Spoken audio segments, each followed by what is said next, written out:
उन्होंने कहा है कि कई लोग ऐसे थे जो कि दान पात्र में अपने जो गहने थे वो डाल देते थे, अंगूठियां डाल देते थे, चेन डाल देते थे सोने की। चढ़ावे में दिए गए गले के हार, चरण पादुका का भी हिसाब नहीं मिल पा रहा है। तो आप सोचिए किस तरह की व्यवस्था थी। अभिजीत हमारे साथ, हमारे सहयोगी मौजूद हैं। अभिजीत, सवाल तो यही है कि जो पैसे चोरी हो गए दान के, जो सोना चांदी गायब कर दिया गया, अब उसका हिसाब कैसे होगा और कैसे यह पता लगाया जाएगा कि वो पैसे, वो हीरे जवाहरात, वो शिलाएं आखिर कहां गईं? क्योंकि कल ही परसों में बात कर रहा था, सिंधी समाज के जो रिप्रेजेंटेटिव हैं उन्होंने तो कहा कि जनवरी 2021 में उन्होंने 200 किलो चांदी की ईंटें दी थी, जिसकी अभी तक उन्हें रसीद नहीं दी गई है। ऐसे तो ना जाने कितना सोना चांदी होगा, कितना कैश होगा, जिसका कुछ अता पता ही नहीं है। तो वो वापस कैसे लाया जाएगा?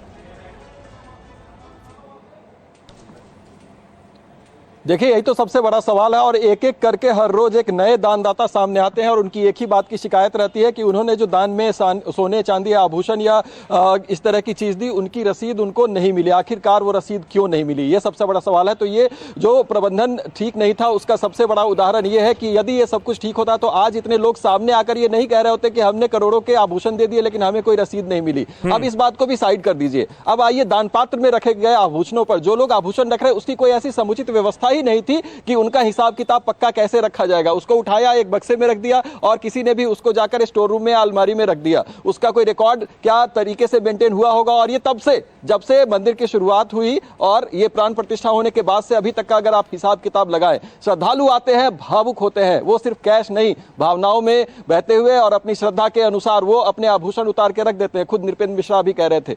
तो इनका हिसाब किताब पक्का रखने के लिए क्या कोई ऐसी व्यवस्था की गई थी? नहीं की गई थी, जैसी कि जानकारी सामने आ रही है। और अब चूंकि कैश चोरी के मामले सामने आने के बाद ये तमाम सवाल उठने शुरू हुए हैं, तो इसका जवाब आखिर कौन देगा? जो जवाबदेही के पद पर लोग बैठे हुए हैं उन्हें ही इस बात का जवाब देना पड़ेगा कि यदि इस तरह की कोई व्यवस्था नहीं थी तो क्या वो व्यवस्था में खामियों को स्वीकार करेंगे?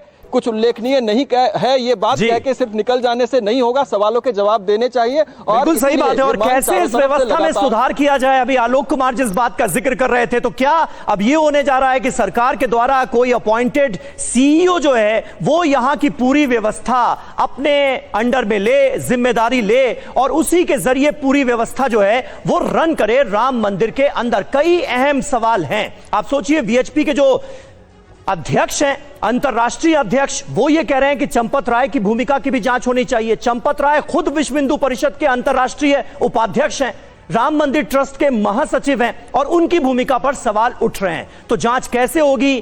फेयर जांच कैसे होगी? क्योंकि जो पदाधिकारी हैं वो अभी भी अपने पद पर आसीन हैं, तो क्या उन्हें अपने पद से फौरन इस्तीफा नहीं देना चाहिए? यही सवाल हम उठा रहे हैं। बहुत बहुत शुक्रिया आप सभी का हमारे साथ इस बातचीत में जुड़ने के लिए। वक्त एक छोटे से ब्रेक का हो गया है, फौरन होंगे हाजिर कुछ और अहम खबरों के साथ। आप कहीं ना जाइए। वेलकम टू ड्यूलर। We are making the film for the audience. Forget about me and Greg. Have to be strong. No, just me being strong. Because you have not received an Oscar yet. I drank almost a bottle a night.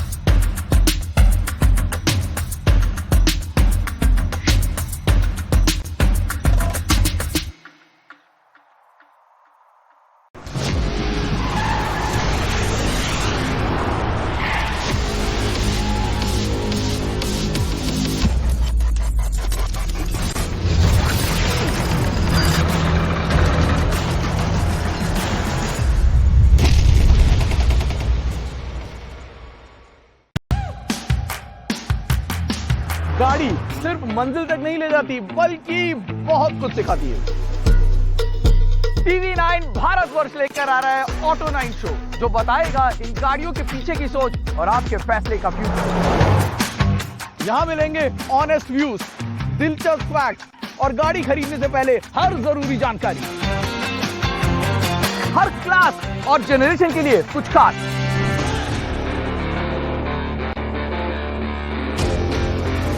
Auto 9 show आ रहा है TV 9 Bharatvarsh पर, जहां गाड़ी नहीं कहानी बोलती है।